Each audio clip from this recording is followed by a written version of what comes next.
Frame رہ گئے تھے۔ آثار اس بات کی کھلی تائید کر رہے ہیں کہ وہ دونوں آگے بیٹھے ہوئے تھے۔ بولنے والے انداز و لب و لہجے سے اندازہ ہو رہا تھا کہ وہ جلال کا ماتحت ضرور تھا، لیکن کوئی نہ کوئی ذمہ دار افسر تھا۔ ریموٹ کنٹرول والے نظریے میں کتنی جان نظر آتی ہے؟ جلال نے گہری سنجیدگی سے پوچھا۔ دھماکے کی صرف دو صورتیں ممکن تھیں۔ اگر یہ باغ جناح کے کل والے واقعے کی طرح خودکش بم کی واردات ہوتی تو ان دونوں میں سے کم از کم ایک کی لاش کے چیتھڑے بھی مشکل سے ملتے۔ دوسری صورت میں ریموٹ کنٹرول کی رہ جاتی ہے۔ گاڑی کے ڈھانچے سے کافی فاصلے پر آہنی چادر کا ایک جھلسا ہوا بکس ملا ہے، جس میں جلے ہوئے تاروں کا گچھا اور پگھلا ہوا پلاسٹک بھی موجود ہے۔ بم ایکسپرٹ کو کوئی شبہ ہے کہ دھماکے خیز مواد کا ریموٹ کنٹرول اسی بکس میں نصب تھا۔ دوسری جانب سے جواب آیا، اوکے دلاور، یہ بہت بڑی چوٹ ہو گئی۔ ان دونوں کو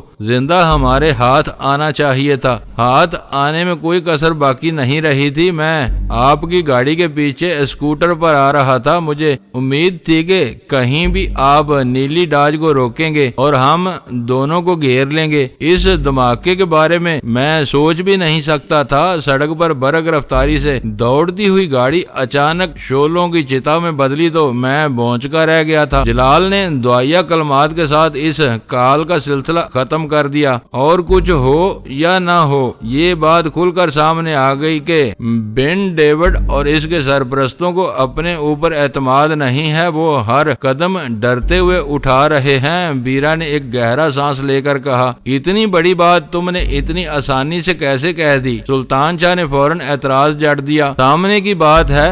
ویرا اس کے لہجے کو ذرا بھی اہمیت دیے بغیر بے پرواہی سے بولی، انہیں اپنے مشن کی کامیابی کا پورا یقین ہوتا تو وہ نیلی ڈاج میں ریموٹ کنٹرولڈ بارود بھر کر نہ بھیجتے۔ ڈرائیور مقررہ وقت پر وہاں پہنچتا اور راہ والوں کو اپنے ساتھ لے جاتا۔ انہیں ڈر تھا کہ ہم یہ گٹھ جوڑ ناکام بنا سکتے ہیں۔ شاید اسے ان کی بے اعتمادی سے زیادہ ان کی محتاط روی کہنا چاہیے۔ جلال نے میرے دل کی بات کہہ دی۔ وہ بہت گاگ اور مکار ہیں، بساط پر معمولی مہروں کو حرکت دیتے ہوئے بھی پوری 64 خانوں پر نظر رکھتے ہیں۔ اپنی احتیاط کی وجہ سے انہوں نے اس بار ہمارا جال کی ہر ڈوری کاٹ دی اور ہم ہاتھ ملتے رہ گئے۔ یہ سوچا بھی نہیں جا سکتا تھا کہ وہ اپنے آدمیوں کو خود مار ڈالیں گے۔ سلطان شاہ اپنی بات پر اڑا رہا، وہ سب کچھ کر گزرنے کے اہل ہیں۔ ویرا کے لہجے میں ہلکی سی تلخی آ گئی۔ امریکہ میں لوگ آج بھی اپنے صدر جان ایف کینیڈی کے قتل کی واردات کا ذکر کرتے ہیں۔ ان کی ایک قابل لحاظ تعداد کو آج بھی پوری نیک نیتی سے یقین ہے کہ کینیڈی کا برسر عام اور شفاقانہ قتل اس کی اور CIA کی چپکلش کا شاخسانہ تھا۔ روس اور امریکہ کی بدترین سرد جنگ کے اس دور میں CIA نے امریکی صدر کو اپنے ملک کے لیے سیکیورٹی رسک سمجھتے ہوئے مروا دیا۔ تم یہ باتیں اتنے اعتماد سے کرتی ہو جیسے وائٹ ہاؤس میں پل بڑھ کر جوان ہوئی ہو۔ سلطان شاہ نے اس پر گہرا طنز کیا۔ میں وہاں نہیں رہی، لیکن میرے باپ کو کسی روک ٹوک کے بغیر ہر وقت صدر تک رسائی کی آزادی حاصل تھی۔ میرا نے فخر سے بتایا، یہ نہ بولو کہ جمی لائٹ کو وائٹ ہاؤس کی اندرونی گزرگاہ پر کسی نادیدہ رائفل کا نشانہ بنایا گیا تھا، اور تمہارے ابا حضور تمہیں امریکی صدر سے ہونے والی پوری گفتگو سے آگاہ کر دیا کرتے تھے۔ سلطان شاہ بولا، سب کچھ نہیں تو بہت کچھ میرے علم میں ضرور آ جاتا تھا۔ ویرا آسانی سے شرمندہ ہونے والوں میں سے نہیں تھی۔ جو بات کہہ گزرتی تھی آخری دم تک اس کا دفاع کرتی تھی۔ بڑے اور دیدہ دلیر مجرم اپنی داغ بٹھانے کے لیے ایسی افواہیں پھیلاتے رہتے ہیں۔ مقتدر لوگوں سے ان کے قریبی مراسم کی سینہ بہ سینہ چلنے والی کہانیاں دوسروں کو ان سے خوفزدہ کیے رکھتی ہیں اور انہیں اپنا کام آگے بڑھانے میں کوئی بڑی دقت پیش نہیں آتی۔ اس وقت سلطان شاہ کو بھی دور کی سوج رہی تھی۔ چند ثانیوں کے لیے ویرا کے چہرے کا رنگ متغیر ہو گیا۔ اس سے پہلے کہ وہ سلطان شاہ کے جواب میں پھٹ پڑتی، میں نے بات سنبھال لی اور سلطان شاہ سے کہا، یہاں تم سے غلطی ہو رہی ہے۔ تم بھول رہے ہو کہ شی کی تخلیق امریکہ کے ایوان صدر میں ہوئی تھی اور سپر آئی مین صدر خود نامزد کرتا تھا۔ مجھے سب معلوم ہے، لیکن ویرا کے لیے کوئی تو جواب ہونا چاہیے۔ اس نے جل کر کہا۔ سلطان شاہ کے جوابی لہجے پر غزالہ ہنس پڑی۔ جلال کے ہونٹوں پر بھی ایک بے جان مسکراہٹ پھیل گئی تھی۔ تم جو چاہو کہتے رہو، میری صحت پر کوئی فرق نہیں پڑے گا۔ ویرا کسی قدر جذباتی لہجے میں بولی، ڈینی درست کہہ رہا ہے، آئی مین اور سپر آئی مین ہونے کے لیے ایک یا دو سلور آئیز کا ہونا کافی ہے۔ ان کے سہارے ایک بزدل چوہا بھی شی کے اصل کارندوں سے اپنا اختیار منوا سکتا ہے۔ شی کی سربراہی کچھ اور معنی رکھتی تھی۔ جمی لائٹ کو امریکہ کے صدر نے شی کے سربراہ کے منصب پر مقرر کیا تھا اور پھر صدر کے اشارے پر جمی لائٹ کو مار دیا گیا۔ اسی کے ساتھ شی کا وہ سنہرا دور ختم ہو گیا۔ اب شی نہیں رہی۔ یہاں بن ڈیوڈ جیسا چھچورا اس کی سربراہی کا خواب لے کر آیا ہے۔ میرے لیے یہ تصور ہی اذیت ناک ہے کہ بن اس طرح میرے مرے ہوئے باپ کی عظمت کو داغدار کرتا پھرے اور میں ہاتھ پر ہاتھ درے تماشا دیکھتی رہوں۔ سلطان شاہ کے بشرے سے ظاہر ہو رہا تھا کہ ویرا کو کوئی چبھتا ہوا جواب دینے کے لیے اس کے دماغ میں کیڑے کل بلا رہے تھے، مگر اس وقت ویرا کو چھیڑنا قیامت سے کام نہ تھا۔ اس کے باپ نے عملی طور پر اس تعلیم اور تربیت میں بڑھ چڑھ کر حصہ لیا۔ اپنی زندگی میں اسے کبھی کسی مالی محرومی کا احساس نہیں ہونے دیا۔ حد یہ تھی کہ لڑک پن کی سرحد سے جوانی کے دور میں داخلے کے وقت وہ خود ڈان مرسیانو نامی نوابی اطالیق کا بحروب دار کر روم اور میلان کے اطالوی شبستانوں میں ویرا کو مردوں کا شکار کھیلنے کی تربیت دیتا رہا تھا، مگر اس نے اپنی پوری زندگی میں کبھی برسر عام ویرا کو اپنی جائز یا ناجائز بیٹی تسلیم نہیں کیا۔ اس کے باوجود ویرا کے دل میں اپنے باپ کے لیے بے پناہ پیار تھا۔ وہ اس کے بارے میں کوئی ناشائستہ یا تضحیک امیز بات برداشت نہیں کر سکتی تھی۔ میں نے ویرا کو عملی طور پر بہت قریب سے دیکھا تھا اور اس نتیجے پر پہنچا تھا کہ اس کا مزاج بالکل اپنے باپ پر گیا تھا۔ وہ دل ہی دل میں چپکے اپنے باپ سے محبت کرتی تھی، مگر سامنا ہونے پر سرکشی دکھاتی تھی، اس کے احکام سے سرتابی کرتی تھی۔ حد یہ تھی کہ جب شی کے خلاف میری کارروائیاں ایک حد سے تجاوز کر گئیں اور جمی لائٹ نے مجھے شی کا باغی قرار دے کر میرے قتل کا فرمان جاری کر دیا تو ویرا اپنے باپ سے بغاوت کر کے میرے ساتھ مل گئی۔ ان دنوں زیر زمین دنیا میں یہ کہانی زبانیں زیادہ عام تھی کہ جمی لائٹ کی بیٹی اپنے باپ کے بدترین دشمن پر مر مٹی ہے۔ ویرا کو اس بات کی ذرے کے برابر بھی پرواہ نہیں تھی دنیا اس کے بارے میں کیا کہہ رہی تھی۔ وہ زندگی بھر من مانیاں کرنے کی عادی رہی تھی۔ اس کے باپ نے خود اسے سکھایا تھا کہ کسی کے سامنے جھکنے کی بجائے اسے جھکانے کی کوششوں میں اپنی جان پر کھیل جانا ہر اعتبار سے باعث فخر و عزت ہوتا ہے۔ میرے معاملے میں اس نے اپنے باپ کی ایک نہ مانی اور اپنے دل کے فیصلے پر چل پڑی۔ جمی لائٹ سے اس کی بغاوت کے نتیجے میں ویرا کچھ بھی حاصل نہ کر سکی۔ اسے یہ زوم تھا کہ وہ اپنے باپ کے سکھائے ہوئے طور طریقوں سے کام لے کر مجھے بہت آسانی سے زیر کر لے گی۔ اس دور میں مجھے شی کی صفوں میں اپنے کسی ہمدرد اور ہم نوا کی اشد ضرورت تھی۔ میں نے اپنی ضرورت کے تحت ویرا کی اس خوش فہمی کو دل کھول کر ہوا دی اور بظاہر اس کے سامنے سپر ڈال دی۔ نتیجہ وہی نکلا جو میں چاہتا تھا۔ جمی لائٹ کے ساتھ ویرا کا رویہ سخت سے سخت تر ہوتا چلا گیا اور آخر کار ایک ایسا وقت آ گیا جب ویرا بھی میری طرح جمی لائٹ کے عتاب کا نشانہ بن گئی۔ ویرا میرے بارے میں سنجیدہ تھی۔ میں بظاہر اس کا کھلونا بن کر اس سے کھیل رہا تھا۔ وہ کھیل زیادہ دنوں تک نہیں چل سکا۔ میں نے ویرا کے ذریعے اپنے مقاصد حاصل کر لیے، لیکن وہ اپنے مقصد کے حصول میں یکسر ناکام رہی۔ جب میرے دل میں غزالہ پہلے سے بسی ہوئی تھی، ویرا کی ذاتی زندگی حسرتوں اور ناکامیوں سے عبارت تھی۔ میرے بلکہ ہم سب کے دلوں میں اس کی قدر صرف اس لیے تھی کہ میری چاہت میں اس نے پاکستان کو اپنے وطن سے زیادہ چاہنا شروع کر دیا تھا۔ وہ امریکیوں اور ان کی بیشتر خصلتوں سے متنفر ہو چکی تھی۔ انتخاب کے ہر موقع پر اس نے امریکہ کو ٹھکرا کر پاکستان کی حمایت کی تھی۔ وہ کھری اور سچی حمایت تھی جس کے جواب میں اس بیچاری کو کچھ بھی نہیں مل سکا تھا اور نہ اسے کچھ پانے کی امید رہی تھی۔ ہم تینوں محض اس کی دل جوئی کر کے اسے خوش رکھ سکتے تھے۔ ہماری ان کوششوں کو اکثر سلطان شاہ کی طرف سے ذکر پہنچتی رہتی تھی۔ وہ دل کا برا تھا، نہ بد زبانی اس کی عادت تھی۔ نہ جانے کیا بات تھی، جب بھی اس کے اور ویرا کے درمیان درمیان کوئی گفتگو شروع ہوتی تھی تو موضوع سخن حیرت ناک صورت سے تلخ و ترش ہوتا چلا جاتا تھا۔ مجھے اس وقت بھی کچھ ویسی ہی صورتحال رونما ہوتی دکھائی دے رہی تھی، اس لیے میں نے آنکھ کے اشارے سے سلطان شاہ کو خاموش کر دیا۔ یہ اس کی سعادت مندی یا معاملہ فہمی تھی کہ وہ میرے اشاروں کنایوں کو کبھی نظر انداز نہیں کرتا تھا۔ اس نے ویرا کے جواب میں اپنی زبان بند کر لی۔ میرے لیے یہ نئی اطلاع ہے کہ جیمی لائیڈ نے امریکی صدر کے اشارے پر شی کی داغ بیل ڈالی تھی۔ ہمارے ریکارڈ میں ایسی کسی بات کا ذکر نہیں ملتا۔ جلال نے حیرت ظاہر کی۔ اس کے سامنے وہ موضوع پہلی بار زیر بحث آیا تھا۔ اس سے کوئی بات